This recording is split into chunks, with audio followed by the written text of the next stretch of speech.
Semenanjung Malaya, wilayah seperti Pahang, Kelantan, dan Patani disebut dalam negara Kertagama juga masuk dalam sekutu atau vasal kerajaan Majapahit. Menjalin perjanjian dagang dan juga mengakui kekuasaan Majapahit secara formal. Kerajaan Champa di Vietnam bagian tengah dan selatan, sumber-sumber Vietnam dan Tiongkok mencatat adanya hubungan antara Champa dan Majapahit.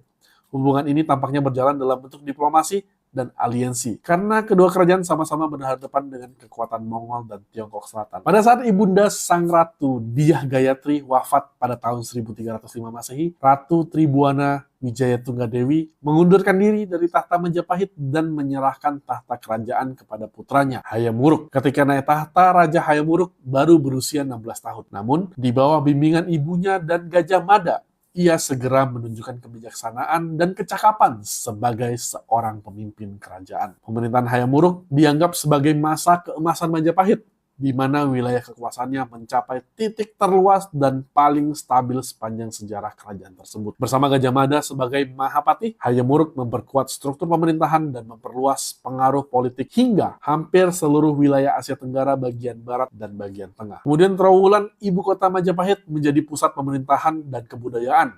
Kota ini dikenal akan istananya yang megah, taman air, pasar-pasar rempah, dan pelabuhan yang menghubungkan Majapahit dengan dunia internasional. Catatan dari dinasti Yuan dan pedagang Persia menyebut Majapahit sebagai kerajaan yang kaya, makmur, dan disegani. Sistem birokrasi ditata dengan baik, dibagi dalam struktur yang disebut Sapta Prabu, yaitu dewan yang terdiri dari raja dan para penasehat tinggi. Di tengah ekspansi besar-besaran yang dilakukan oleh Majapahit,